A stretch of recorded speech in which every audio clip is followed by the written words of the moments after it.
भावी सभी शिक्षक शिक्षार्थियों तथा हिंदी साहित्य प्रेमियों का मैं प्रज्ञान सर यूनिक प्रज्ञान यूट्यूब प्लेटफॉर्म पर स्वागत करता हूं। साथियों, हम लोग अध्ययन कर रहे थे आदिकाल का, और आदिकाल के संदर्भ में हम लोगों ने नाथों सिद्धों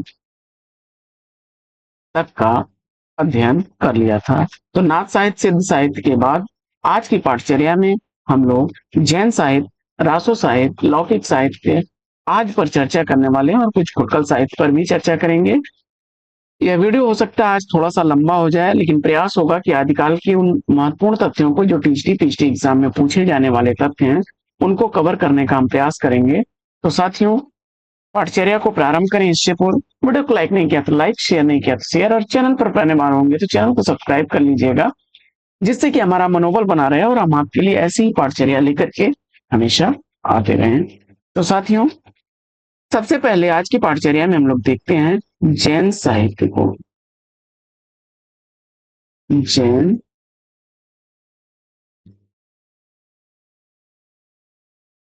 जैन साहित्य, जैन धर्म के जो प्रवर्तक हैं वो तो आचार्य महावीर प्रसाद द्विवेदी जी हैं, आप जानते हैं।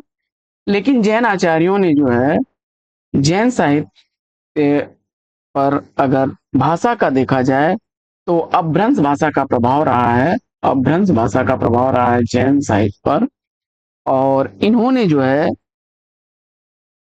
राष्ट्रात्मक धार्मिक साहित्य की रचना की, और ज्यादातर जो है इनका मूल उद्देश्य अगर देखें तो मूल उद्देश्य था धर्म का प्रचार करना। जैन धर्म का जैन धर्म का प्रचार करना। जैन साहित्य के में ज्यादातर शांत रस की प्रधानता रही है। शांत रस की प्रधानता रही है रस के देश से। लेकिन इसके अलावा कहीं कहीं वीर और श्रृंगार रसों का भी वीर और श्रृंगार रसों का भी साहित्य देखने को मिलेगा। ज्यादातर जो है जीवन चरित्र तीर्थंकर जो थे उनके जीवन चरित्र को, श्रावक चरित्र को, श्रावक यानी गृहस्थ धर्म को,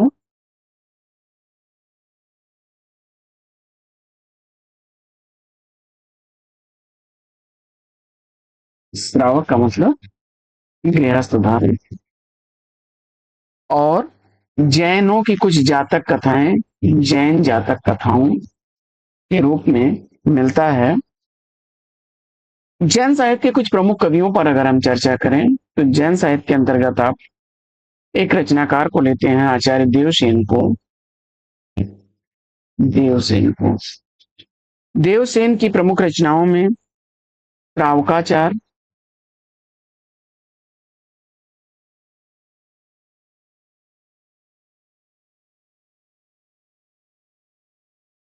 श्रावकाचार 250 दोहों में श्रावक धर्म का यानी गृहस्थ धर्म का पालन इसमें दिखाया गया है, और इसका समय काल 933 ईस्वी ठहरता है। इसके अलावा इनकी रचना है दूसरी रचना लघुनय चक्र। लघुनय चक्र और दर्शन सार और दर्शन सार, ये तीन प्रमुख रचनाएं हैं इनकी। इनका एक अपभ्रंश साहित्य का ग्रंथ अक्सर पूछा जाता है कि दब सहाव पयास। दब सहाव पयास यानी द्रव्य स्वभाव प्रकाश। द्रव्य स्वभाव प्रकाश नामक इनका काव्य ग्रंथ भी है। मुख्य रचना इनकी श्रावकाचार है। अगले रचनाकार को लेते हैं। अगले रचनाकार आपके शालिभद्र सूर। शालिभद्र सूर्य। शालिभद्र सूर्य की प्रमुख रचनाओं में भरतेश्वर बाहुबली रास, भरतेश्वर बाहुबली रास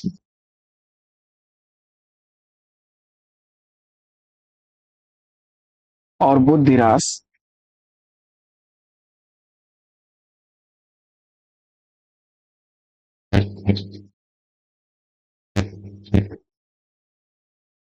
डॉक्टर गणपत चंद्र गुप्त ने शालिभद्र सूर्य को गणपत चंद्र गुप्त जी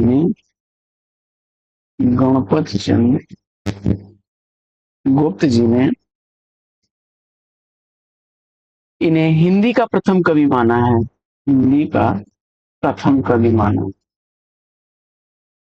शालभद्र सूर्य को हिंदी का पहला कवि डॉक्टर गणपत चंद्र गुप्त ने माना है और इनके द्वारा रचित जो भारतेश्वर बाहुबली रास ग्रंथ है, इस ग्रंथ का रचना काल वे 1184 ईस्वी मानते हैं।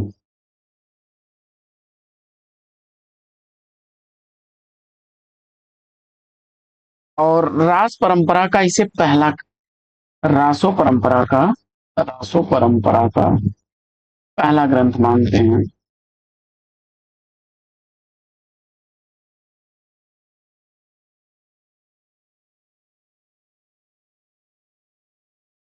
शालभद्र सूर्य की जो दूसरी रचना है यह बुद्धिरास है और इसका विषय धर्मोपदेश है। धर्मोपदेश, जिसमें 63 छंद हैं।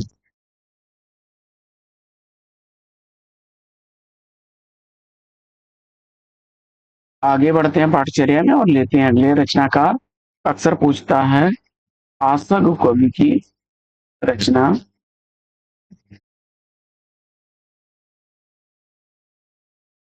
इनकी रचना है 12वीं सदी की एक रचना है चंदनमाला रास।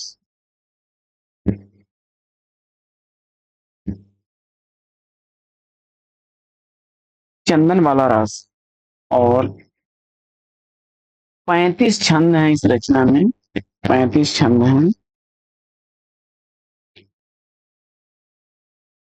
इस रचना में जैन श्राविका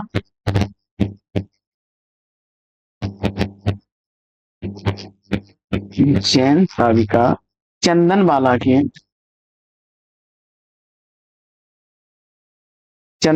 के ब्रह्मचर्य,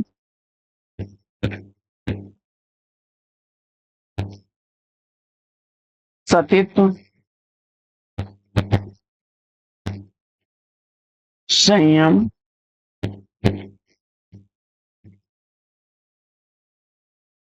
का वर्णन है। इनकी एक रचना और भी है दया रास, जो बहुत ज्यादा तो नहीं पूछी जाती लेकिन याद रखिएगा दया रास। चंदनमाला रास ही अक्सर पूछी जाती है तो याद रखिएगा। आगे बढ़ते हैं और लेते हैं अगले रचनाकार को। अगले रचनाकार जिन धर्म सूरी को लेते हैं।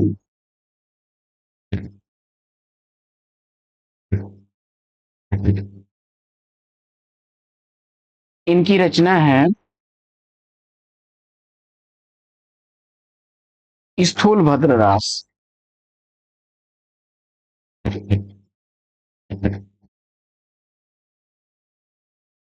स्थूल भद्र रास।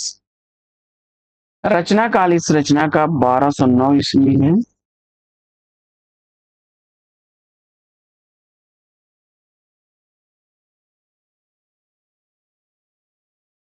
इसमें जो है कोशा नाम की एक वैश्या रहती है। कोशा नाम की वैश्या और स्थूल भद्र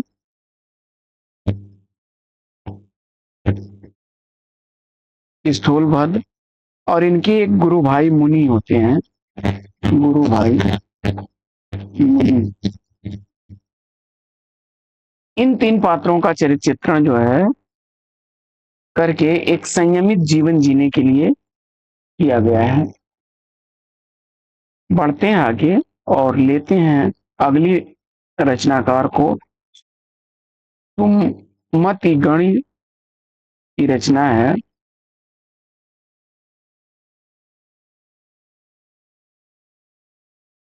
सुमति,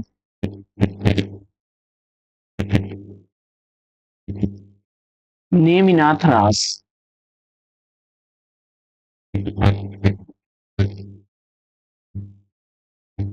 नेमिनाथ रास। इस रचना का रचना काल 1213 ईस्वी।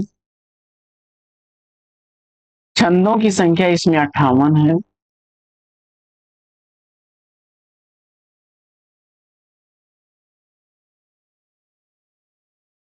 और इसमें नेमिनाथ के प्रसंग में श्री कृष्ण का वर्णन है। अगले रचनाकार को लेते हैं और अगले रचनाकार आपके हैं विजय सेन सूर्य।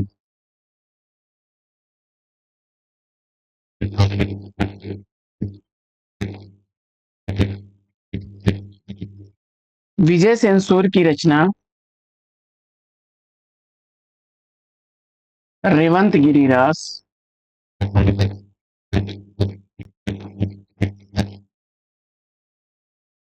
रचना काल इसका है 1231 ईस्वी।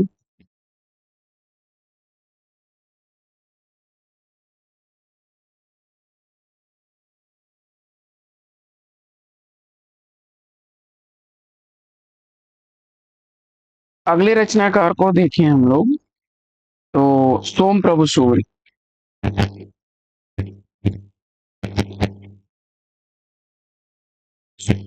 सोम प्रभु सूर्य,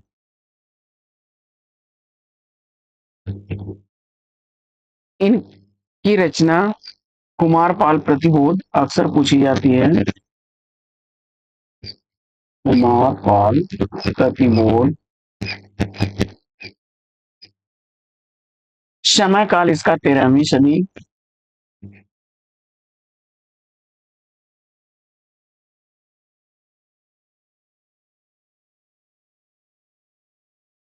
आचार्य हेमचंद द्वारा जो है कुछ दिए गए उपदेशों को इसमें दिखाया गया है।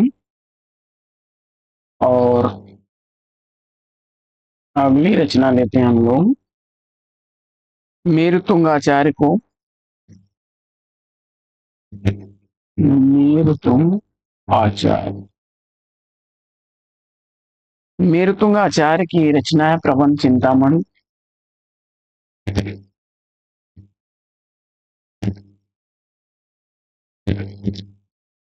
समय काल इसका 13वीं शताब्दी है।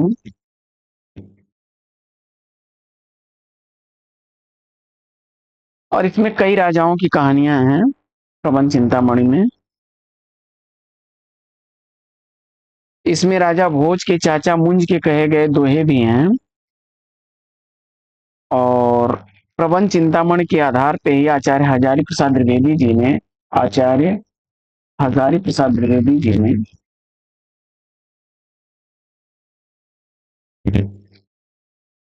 एक रचना की थी चारुचंद्र लेख। चारु चंद्र लेख विधायक दृष्टि से यह उपन्यास विधा की रचना है।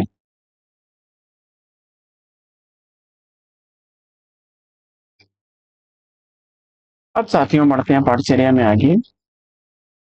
और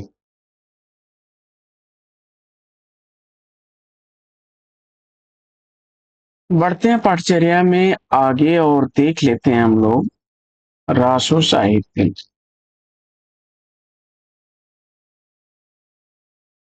रासो या इसी को चारण साहित्य भी कहते हैं। रासो साहित्य को ही चारण साहित्य भी कहते हैं।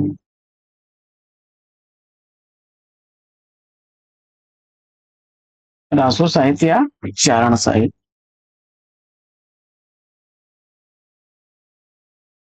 रासो साहित्य से पहला प्रश्न तो अक्सर रासो शब्द की उत्पत्ति से ही बनता है। तो देख लेते हैं हम लोग रासो शब्द की उत्पत्ति।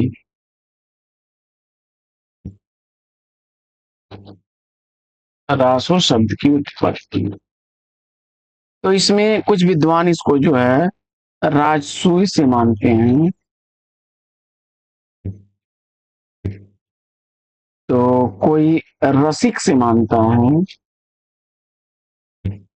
कोई रासक से मानता है, कोई रसायन से मानता है,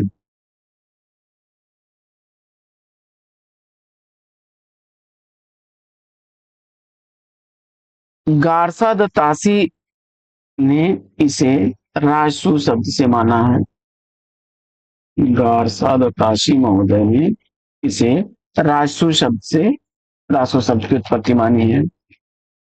तो नरोत्तम स्वामी ने रसिक शब्द से माना है। नरोत्तम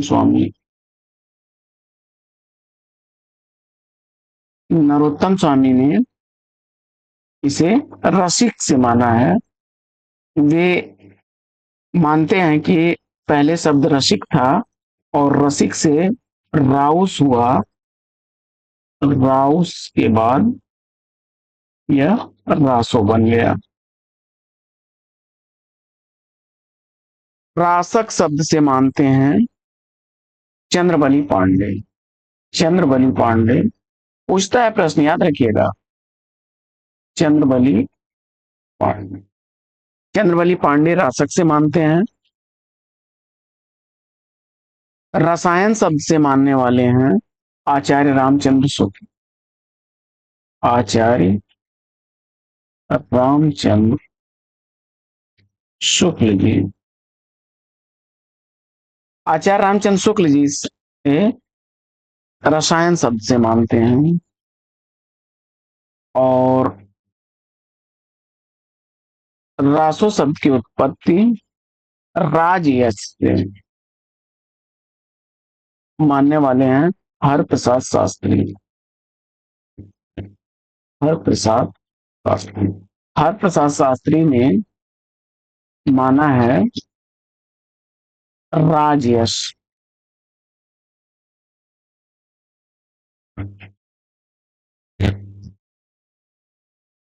राजयश शब्द से माना है।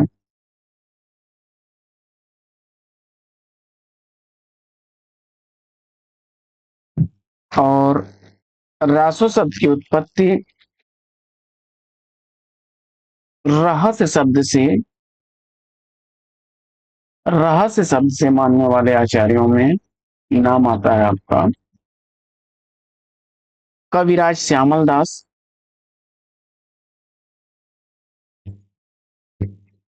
कविराज श्यामल दास का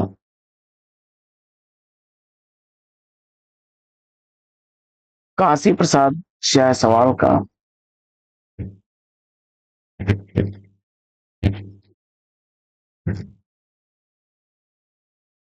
इन लोगों ने रासो शब्द की उत्पत्ति रहस्य से मानी है। अक्सर यहां से प्रश्न बनता है, तो याद रखिएगा कि राजसूय शब्द से मानने वाले हैं गारसा दत्ताशी, रसिक शब्द से मानने वाले हैं नरोत्तम स्वामी। नरोत्तम स्वामी का मानना है कि रसिक से राउस हुआ, राउस से रासो बन गया। और रासक शब्द से मानने वाले हैं चंद्रबली पांडे। रसायन से मानने वाले हैं आचार्य शुक्ल जी। वहीं हरप्रसाद शास्त्री जी ने राजयश से माना है।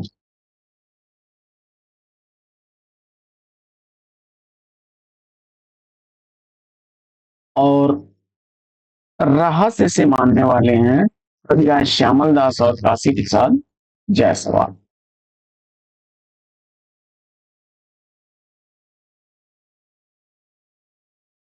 अब बढ़ते हैं हम लोग पाठचर्या में आगे और लेते हैं प्रमुख चारण कवियों को और उनकी रचनाओं को।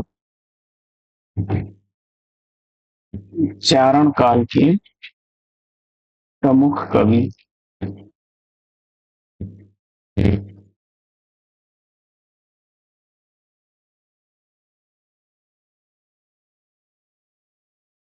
लेते हैं सबसे पहले हम लोग दलपत विजय को।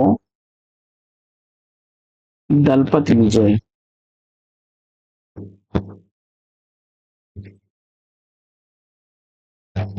दलपत विजय की रचना खुमाण रासो पूछी जाती है, बार बार परीक्षाओं में पूछी जाती है। खुमाण रासो, खुमाण रासो ग्रंथ 5000 छंदों में है। 5000 छंदों में है। आचार्य शुक्ल जी ने इसका समय काल 9वीं शताब्दी माना है। 9वीं शताब्दी।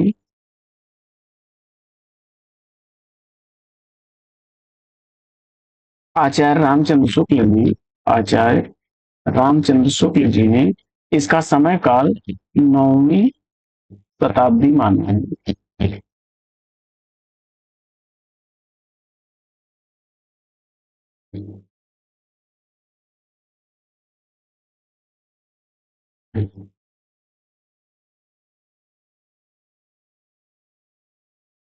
और इस रचना की हस्तलिखित प्रतियां पूना संग्रहालय में है। पूना संग्रहालय में इसकी पांडुलिपियां रखी गई हैं।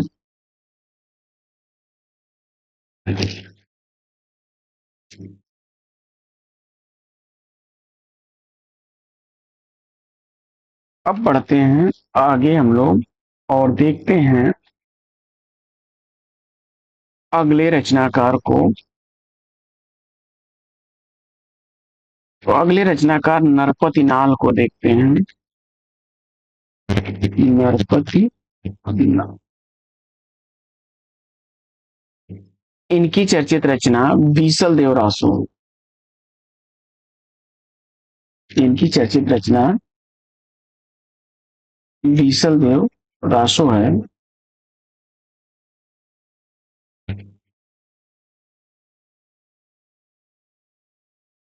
बीसल देव रासो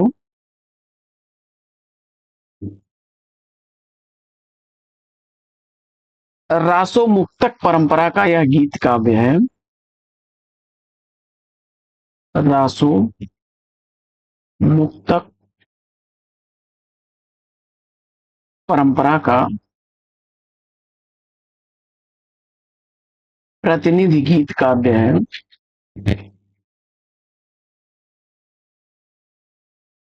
गीत काव्य, गेय काव्य कर सकते हैं आप, गेय काव्य है।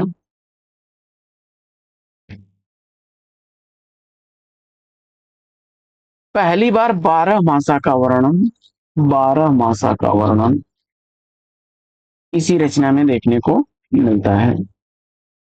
इसमें भोज परमार की पुत्री और अजमेर के राजा बीसल देव की तृतीय पत्नी राजमती की वीरावस्था का वर्णन हुआ है। बीसल देव की पत्नी राजमती होती हैं। बीसल देव, उनकी पत्नी राजमती, राजमती से और उठ करके उड़ीसा चला जाता है। पूछा जाता है कि बीसल देव कहाँ रूट करके चला गया था राजमती से, तो यह भी एक तथ्य याद रखिएगा। और संदेश रासक जो की परंपरा है तो वो भी यहां से देखने को मिलती है।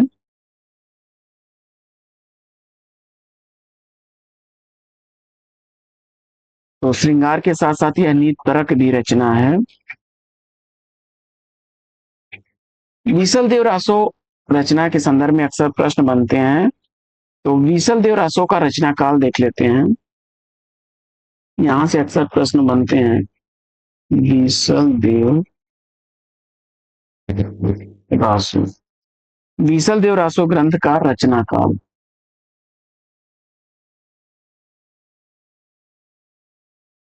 तो इसका रचना काल विक्रमी संवत, विक्रमी संवत 1212 यह माना है किसने? आचार्य रामचंद्र शुक्ल ने। आचार्य रामचंद्र शुक्ल ने। और इस रचना का रचना काल विक्रमी संवत, विक्रमी संवत 1058। इसको मानने वाले आचार्य हैं, इसको मानने वाले आचार्य डॉक्टर राम कुमार वर्मा हैं। ये डॉक्टर राम कुमार वर्मा। वहीं मिस्र बंधुओं ने, मिस्र बंधुओं ने,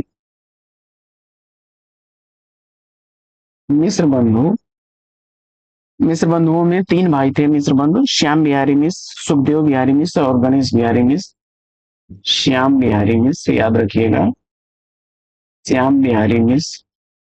संयुक्त रूप से इन्होंने लिखा था सुखदेव बिहारी मिश्र। कभी कभी यह भी पूछ लेता है आपसे, सुखदेव बिहारी मिश्र और गणेश बिहारी मिश्र। गणेश बिहारी, ये तीन भाई थे और इन तीन लोगों ने, मिश्र बंधुओं ने संयुक्त रूप से साहित्य इतिहास ग्रंथ लिखा था। और इसका समय काल वो मानते हैं विक्रमी संवत, विक्रमी संवत 1220, विक्रमी संवत 1220।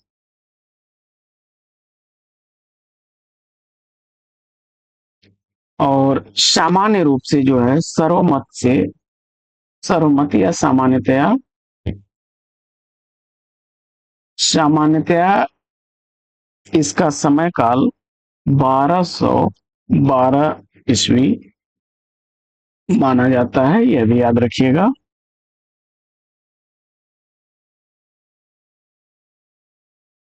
आगे बढ़ते हैं पाठचर्या में और लेते हैं अगले रचनाकार जगनीक को।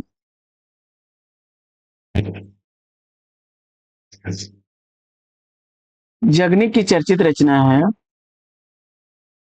परमाल रासु। परमाल रासु का ही एक खंड है आला खंड। और आला खंड को जो है फर्रुखाबाद के तत्कालीन जिलाधीश थे चार्ल्स इलियट, चार्ल्स इलियट, इन्होंने पहली बार जो है प्रकाशित कराया था आला उदल, आला खंड नाम से। मौखिक परंपरा के आधार पर उससे पूर्व यह गाया जाता था, बरसात ऋतु में जो है रासो यह आला गाया जाने था। और समय काल इसका अक्सर पूछ लेता है आपसे, तो 1865 ईस्वी इसका समय काल है। आचार्य शुक्ल ने वीर गाथा काल के जो 7 ग्रंथ, प्रबंध ग्रंथों की चर्चा की है, उसमें सबसे लोकप्रिय ग्रंथ है परमाल रासो, परमाल रासो। तो ये याद रखिएगा।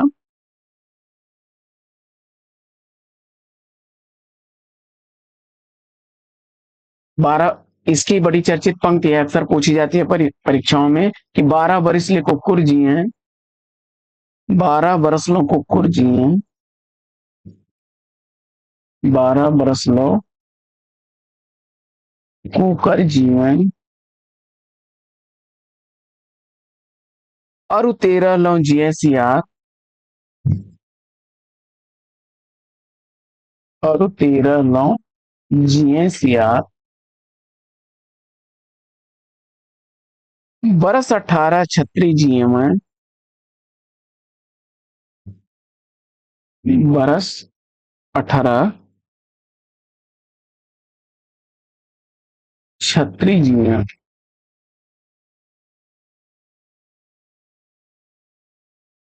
आगे जीवन को धिक्कार।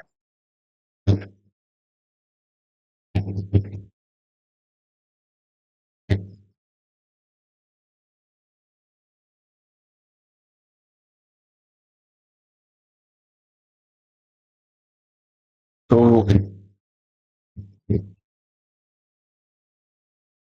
यह पंक्ति अक्सर परीक्षाओं में पूछी जाती है, याद रखिएगा। आलाखंड से यह उत्तरित है। आलाखंड की एक और चर्चित पंक्ति देखते हैं हम लोग। जे मर जई हैं खटिया पर तो,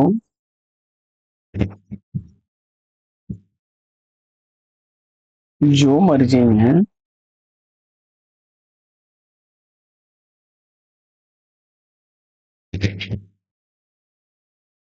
खटिया पर तो,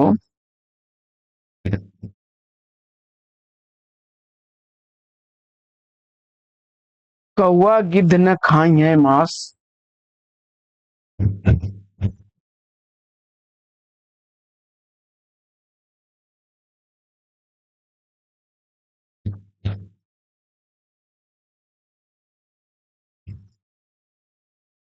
जो मर जई है खटिया पर तो कौवा गिद्ध न खाई है मांस। जो मर जई है रण खेतन में। जो मर जई है रण खेतन में।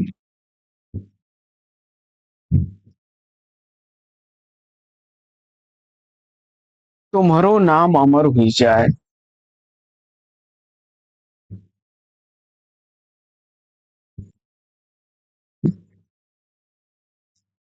हुई जाए।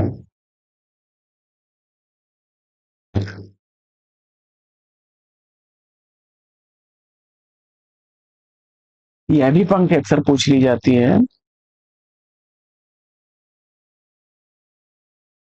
एक बहुत चर्चित पंक्ति है। यह भी पूछी जाती है एग्जाम में कि सदा तरैया ना बन फूले। सदा तरैया ना बन फूले।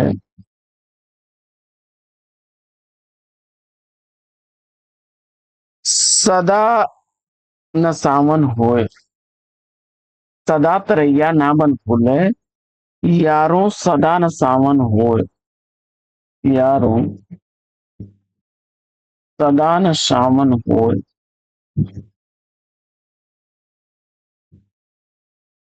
अस्वर्ग मड़ैया सब काहू।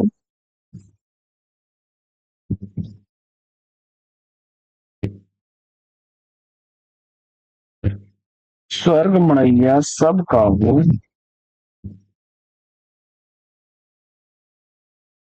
को यारो सदा न जीवे कोय।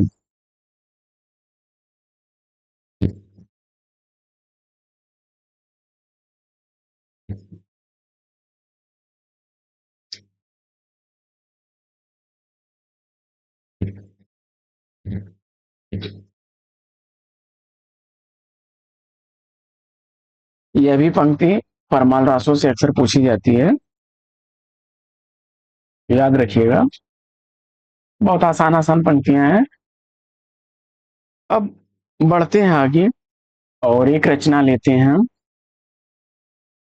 जो मोस्ट इंपॉर्टेंट रचना आपकी पृथ्वीराज रासो।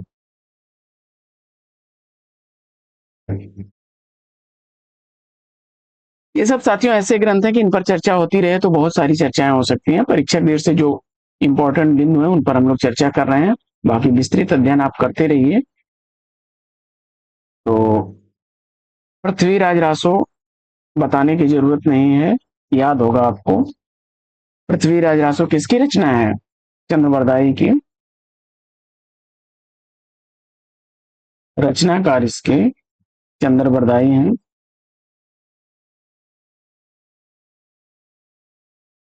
महाकवि चंद्रवरदाई की रचना है पृथ्वीरासो।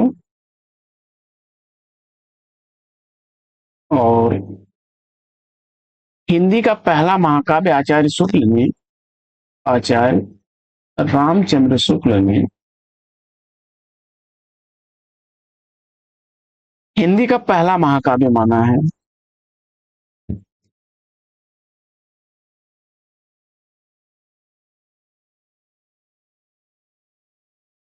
हिंदी का पहला महाकाव्य माना है आचार्य शुक्ल जी ने। आचार्य शुक्ल जी मानते हैं कि चंद्रवरदाई हिंदी के प्रथम महाकवि माने जाते हैं और इनका पृथ्वीराज रासो ग्रंथ हिंदी का प्रथम महाकाव्य है। हिंदी साहित्य के इतिहास में उन्होंने इसका जिक्र किया है पृष्ठ संख्या 22 पर। और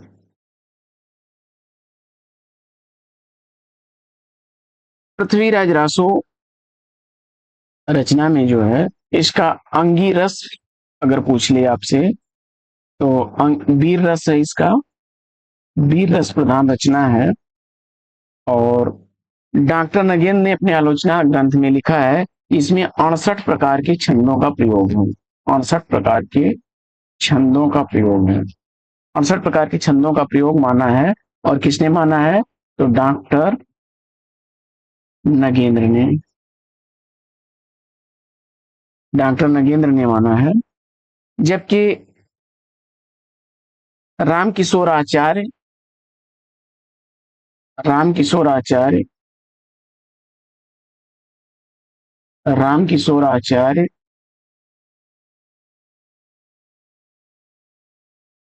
इसमें 72 छंदों का प्रयोग बताते हैं। 72 छंदों का प्रयोग किया गया है। और इस ग्रंथ के संदर्भ में लिखते हैं डॉक्टर विश्वनाथ त्रिपाठी, डॉक्टर विश्वनाथ त्रिपाठी, वो कहते हैं कि यद्यपि विभिन्न छंदों का प्रयोग कुशलता पूर्वक इसमें किया गया है, परंतु इसका निजी छंद जो है, लिखते हैं कि यद्यपि चंद विविध छंदों का, विविध छंदों का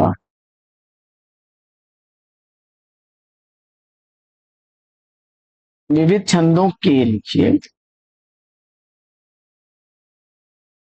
विविध छंदों के प्रयोग में कुशल हूं, प्रयोग में कुशल हैं।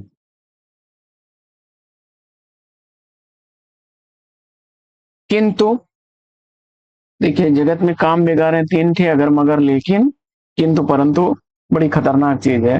किंतु शब्द लग गया, कुछ कहेंगे, क्या कहेंगे? छप्पय उनका निजी छंद है।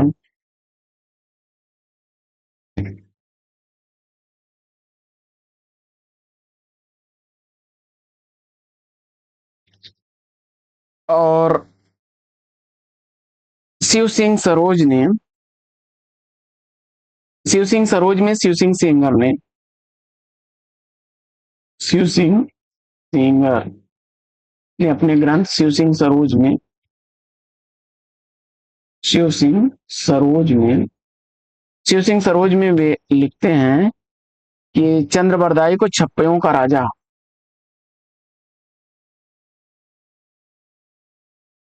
चंद्रबरदाई क्या है? छप्पयों के राजा हैं।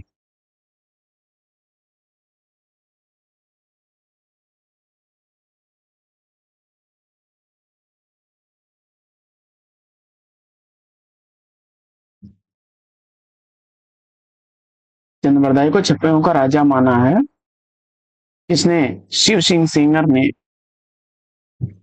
यानी विश्वनाथ त्रिपाठी के अनुसार इनका निजी छंद छप्पा है, वो भी कहीं ना कहीं वही बात कहते हुए नजर आते हैं।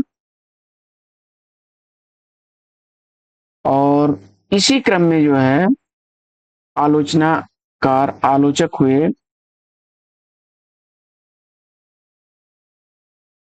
नामवर सिंह।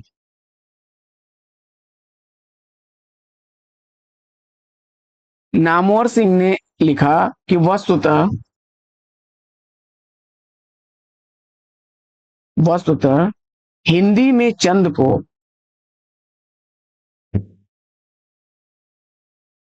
हिंदी में चंद को छंदों का राजा कहा जा सकता है।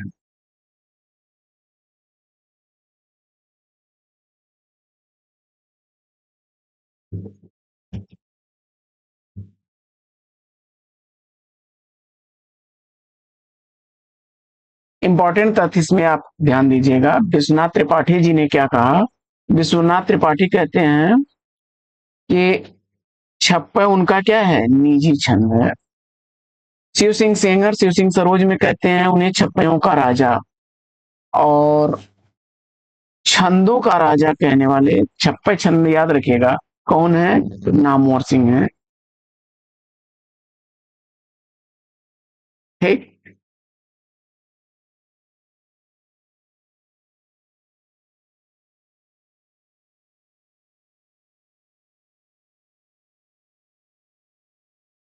बढ़ते हैं आगे। और एक चीज और इसके संदर्भ में, इस ग्रंथ की हम लोग पढ़ लेते हैं। अक्सर जो है समस्या इस पर आते हैं प्रश्न। कि पृथ्वीराज रासो को प्रामाणिक और अर्ध प्रामाणिक और अप्रामाणिक तीन तरह से मानने वाले विद्वान हैं। पृथ्वीराज रासो को सबसे पहले हुए बूलर महोदय ने क्या किया कि 1875 ईस्वी में 1875 ईस्वी में जयानक द्वारा लिखा गया एक ग्रंथ है विजय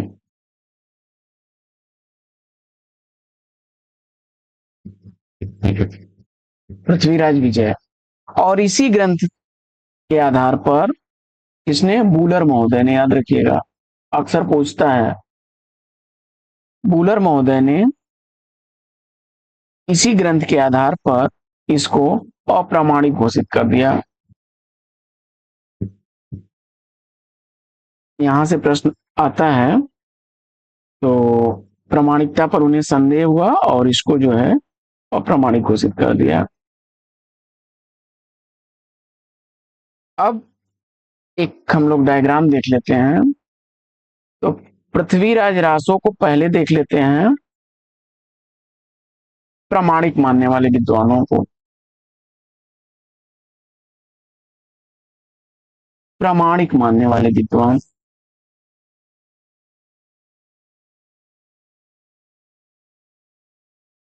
पृथ्वीराज रासो को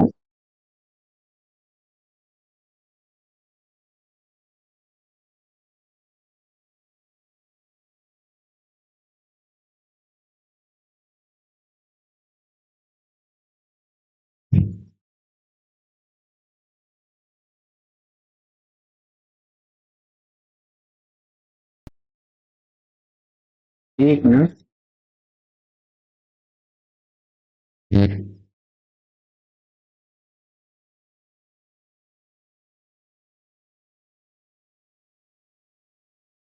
पृथ्वीराज रासो को प्रामाणिक मानने वाले विद्वानों में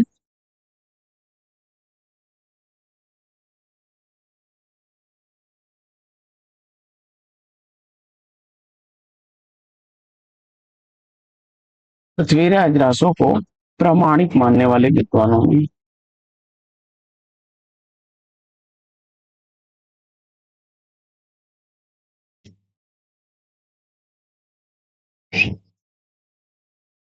प्रामाणिक मानने वाले विद्वानों में कौन कौन आते हैं?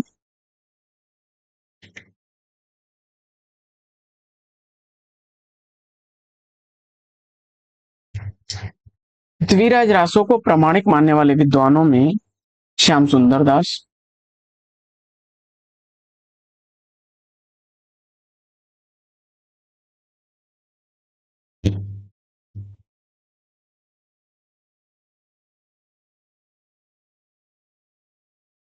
श्याम सुंदर दास, मिश्रवन,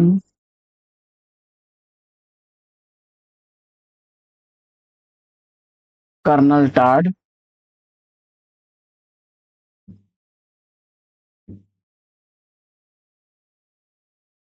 राधा कृष्ण दास,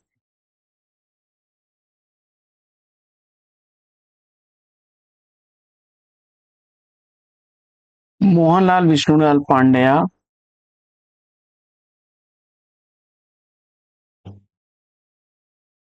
मोहनलाल विष्णुलाल पांड्या,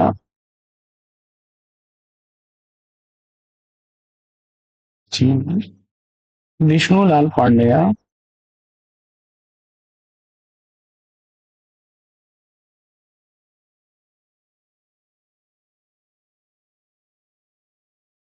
मोतीलाल मनारिया,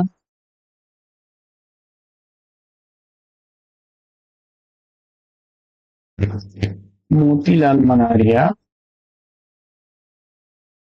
कुंवर कन्हैया जू,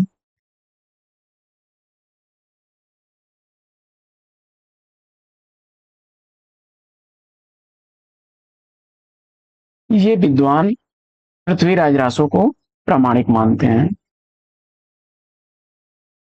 और पृथ्वीराज रासो को अर्ध प्रामाणिक मानने वाले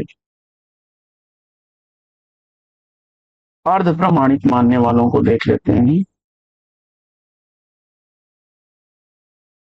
अर्ध प्रमाणिक मानने वालों में कौन कौन है?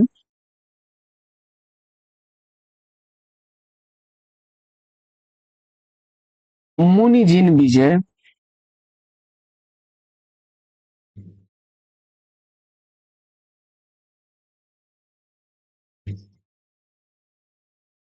डॉक्टर सुनीति कुमार चटर्जी,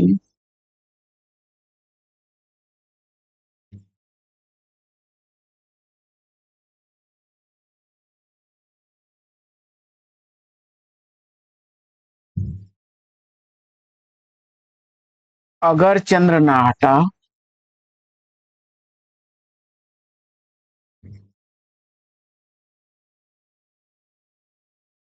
आचार्य हजारी प्रसाद द्विवेदी,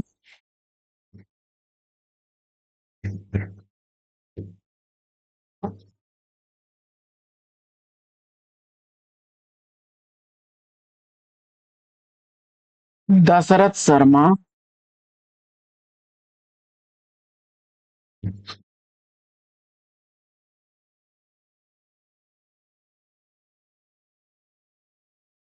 विपिन बिहारी चतुर्वेदी,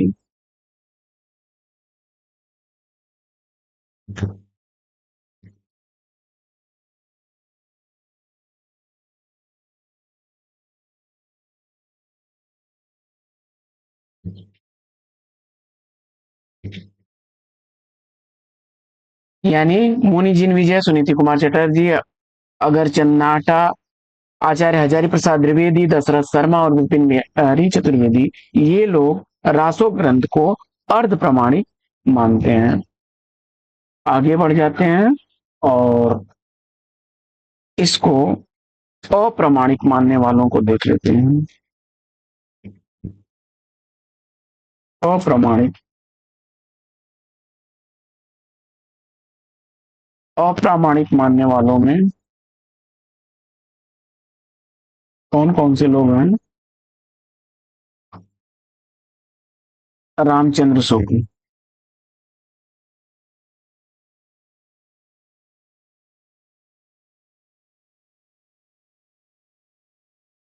कवि राजा मुरारी दीन,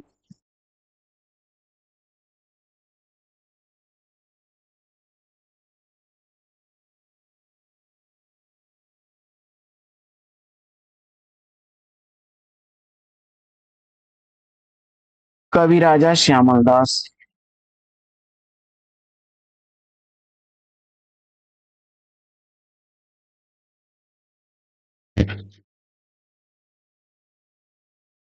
मुंशी देवी प्रसाद,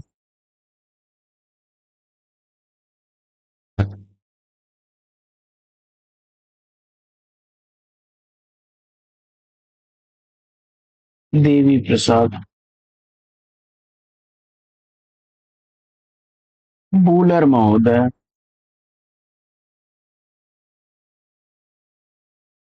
डॉक्टर बूलर, गौरी शंकर हीराचंद ओझा, गौरी शंकर हीराचंद ओझा, राम कुमार वर्मा।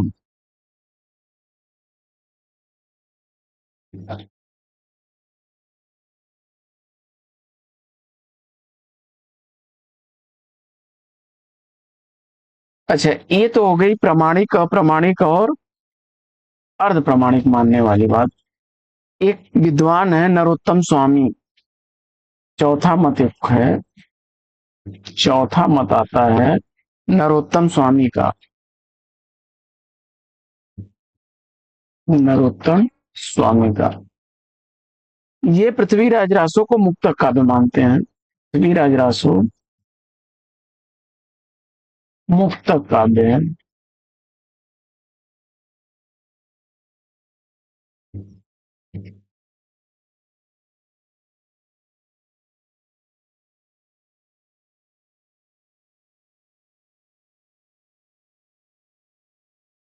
पृथ्वीराज रासो ग्रंथ जो है 4 संस्करण में प्रकाशित हुआ था।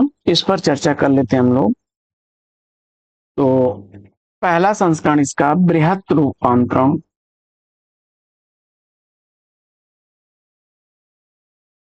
बृहत्तर रूपांतरण। दूसरा संस्करण मध्यम रूपांतरण।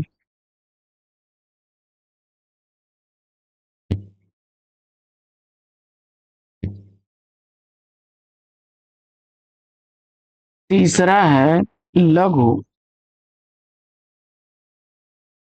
रूपांतरण। और चौथा प्रकाशन है इसका लघुत्तम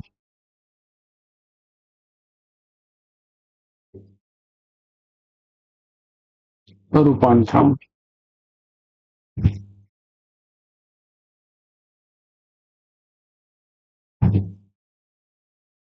अब जो आपका बृहत्तर रूपांतरण है, इसमें 1,63,696 काशी नागरी पचानी से 69 समय में, यानी खंडों में प्रकाशित है। मध्यम रूपांतरण जो है, इसमें 7,096। लघु रूपांतरण में 3,500 और लघुत्तम में 1,396।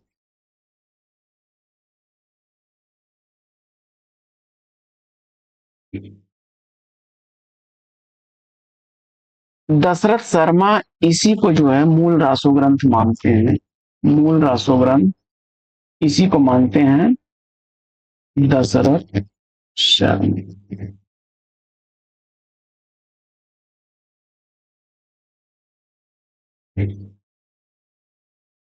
आगे बढ़ते हैं और एक ग्रंथ लेते हैं हम लोग, हमीर रासो।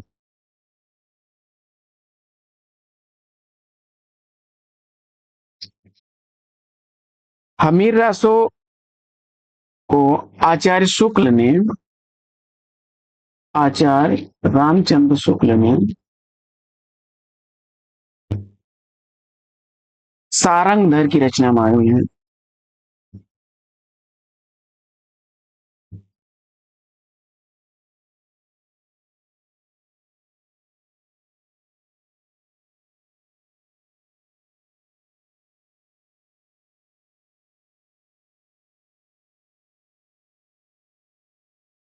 और राहुल सांकृत्यायन ने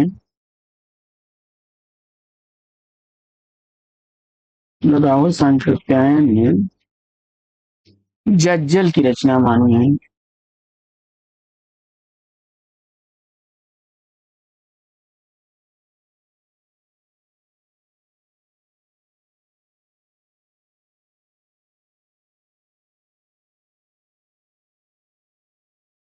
इसमें राजा हमीर और अलाउद्दीन के युद्धों का वर्णन है और प्रामाणिकता की प्रतियां इसकी उपलब्ध न होने के कारण इसके अस्तित्व पर संदिग्धता है।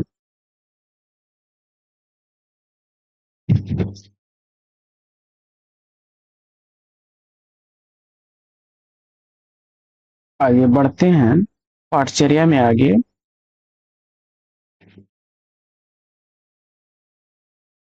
और एक बार हम लोग जो है प्रमुख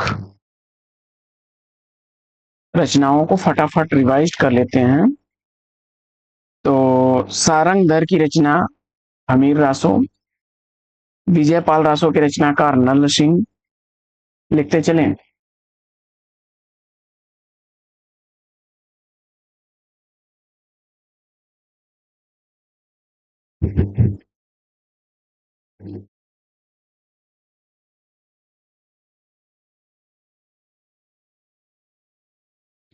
इनकी रचना है हमीर रासो,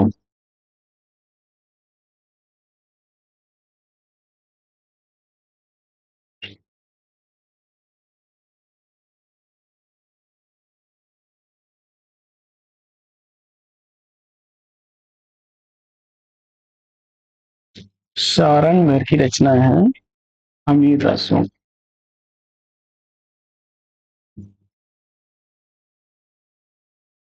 नल सिंह की रचना है विजयपाल रासो।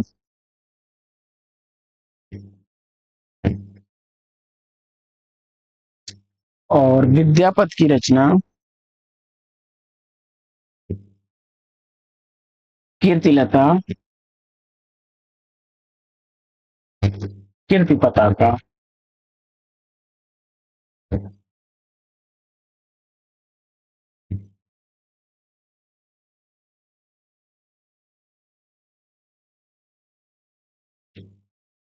और ये रचनाएं अपभ्रंश की हैं। इसके अलावा देसी भाषा काव्य के रूप में देसी भाषा काव्य के रूप में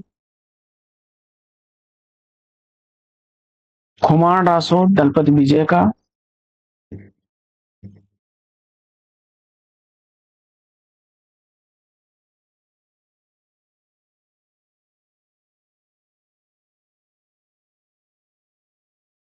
खुमान रासो दलपत विजय की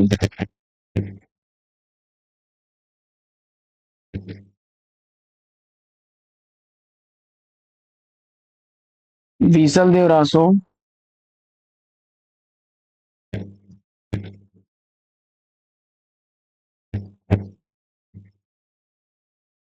नरपत नाल की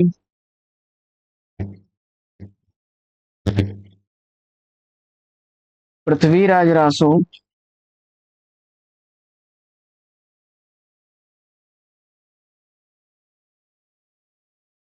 पृथ्वीराज रासो चंद्रबरदाई की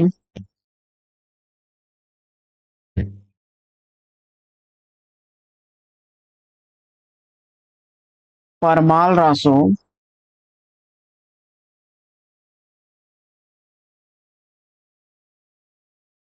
जगनिक की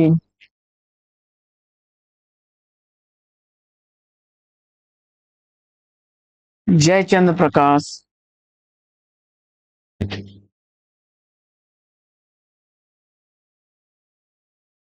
भट्ट केदार की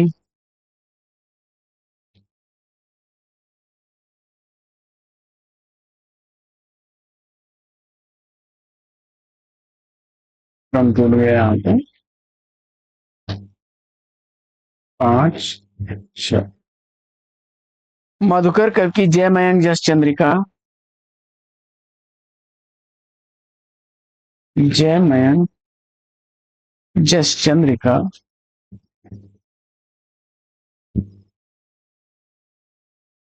जय मयंक जस चंद्रिका यह मधुकर कवि की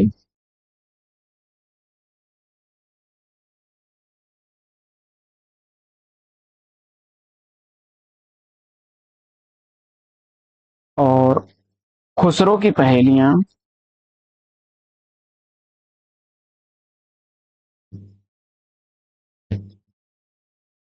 अमीर खुसरो की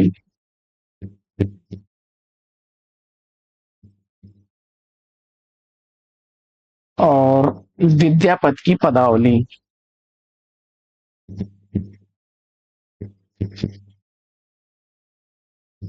विद्यापति आचार्य शुक्ल ने इन 12 रचनाओं के आधार पर आदिकाल का नाम वीर गाथा काल रखा था। वीर गाथा काल वीर गाथा काल नामकरण करने के पीछे उन्होंने इन रचनाओं को आधार बनाया था। सारंगधर का अमीर रासो, नल सिंह का जो है विजयपाल रासो, विद्यापति की कीर्तिलता कीर्ति पताका और पदावली तथा दलपत विजय का खुमार रासो, नरपत नाल का बीसल देव रासो, चंद्रबरदाई का पृथ्वीराज रासो, जगनिक का परमाल रासो, केदार भट्ट केदार का जो है जय चंद्र प्रकाश और मधुकर कवि की जय मयंक जस चंद्रिका।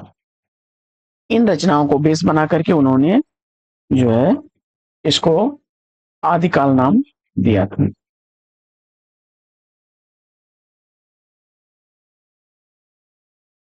इसके अलावा चलते चलते एक बार रिवाइज कर लेते हैं रचनाओं को फटाफट हम लोग। तो आप रचना लिखेंगे और कमेंट्स करते रहिएगा कि उसके लेखक कौन है। पहली रचना हम लोग लेते हैं भरतेश्वर बाहुबली रास। भरतेश्वर बाहुबली रास।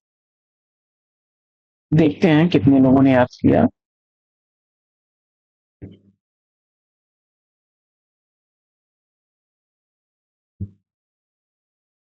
भरतेश्वर बाहुबली रास। रचनाकार कौन है? दूसरी रचना लेते हैं बुद्धिरास। इसके रचनाकार कौन है? तीसरे लेते हैं हम लोग चंदन बाला रास।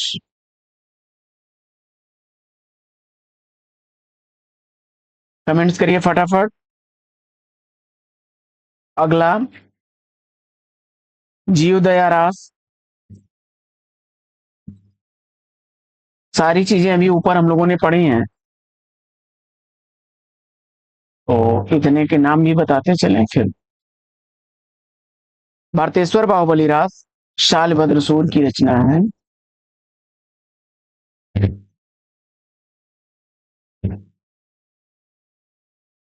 इस रचना का रचनाकार 1184 ईस्वी हम लोगों ने देखा था। बुद्धिरास, यह भी शालभद्र सूर की रचना है। और 1200 ईस्वी इसका रचनाकार। चंदन बाला रास आसफ कवि की रचना है। 1200 ईस्वी इसका रचनाकाल।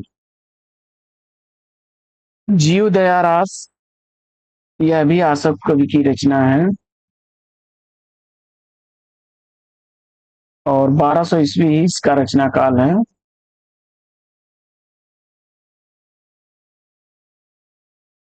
आगे बढ़ते हैं और अगली रचना लेते हैं स्थूल भद्रास। कमेंट्स करिए आप लोग। स्थूल भद्रवास।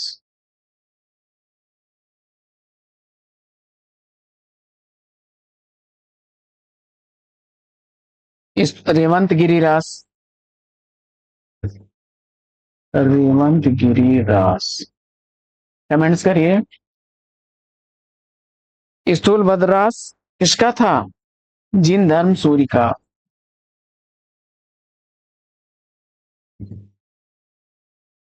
1209 ईस्वी रचना काल। रेवंत गिरिरास विजय सेन सूरी का है।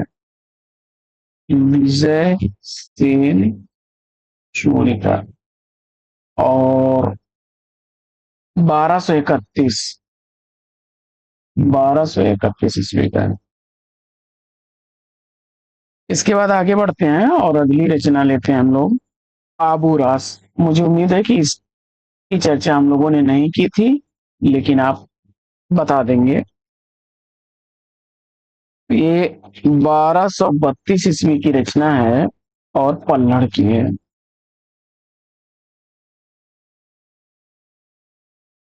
अगला देखते हैं हम लोग नेमिनाथ रास। इसको हम लोगों ने पढ़ा है, तो बताइए नेमिनाथ रास के रचनाकार।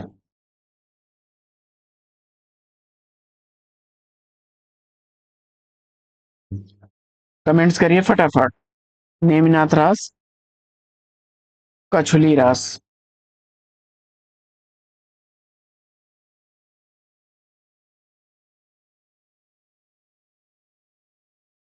इस पर हम लोगों ने चर्चा नहीं की थी, तो ये प्रज्ञा तिलक की रचना है। इस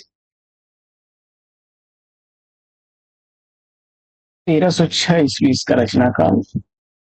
जबकि नेमिनाथ रास सुमति गण की रचना है।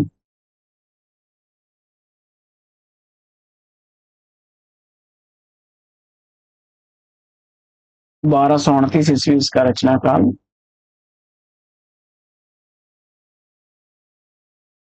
आगे बढ़ते हैं और अगली रचना लेते हैं हम लोग, गय कुमार रास।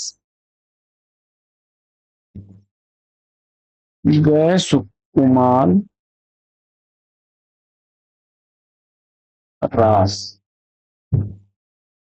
ये देल्हड़ की रचना है। इस पर भी हम लोग चर्चा नहीं किए थे। 14वीं शताब्दी इसका रचनाकार है।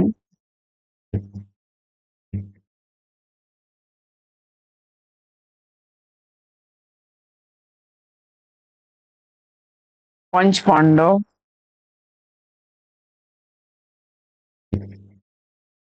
चरितरास,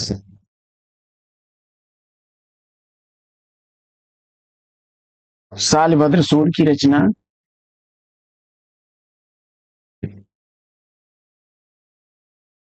और समय काल इसका 1353 ईस्वी।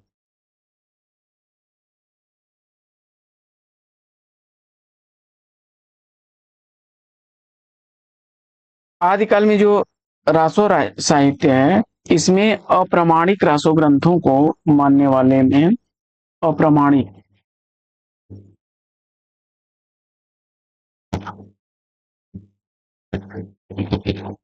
रासो ग्रंथों की सूची अगर आपसे पूछ ले, रासो ग्रंथ, तो इसमें कुमाण रासो आपका, कुमाण रासो, बीसल देव रासो,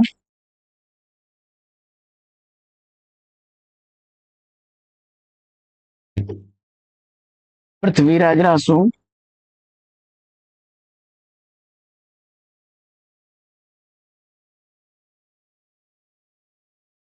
परमाल रासो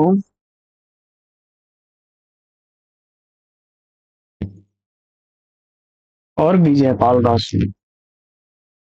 सबकी प्रमाणिक इन सभी, विजयपाल रासो, इन सभी रासो ग्रंथों पर की प्रमाणिकता पर संदेह है। ठीक है, याद रखिएगा। कुमार रासो दलपत विजय की रचना है, विसल देव रासो नरपत नाल की है, पृथ्वीराज रासो चंद्रबरदाई की है, और परमाल रासो जगनिक की, विजयपाल रासो नल सिंह भट्ट की है। तो ये तो चर्चा हो गई हम लोगों की साथियों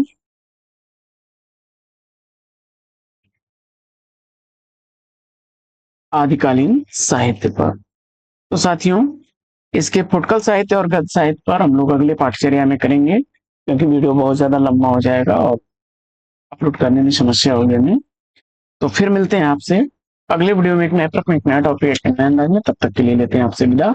आपका जीवन मंगलमय हो। Best wishes, best of luck. जय हिंद।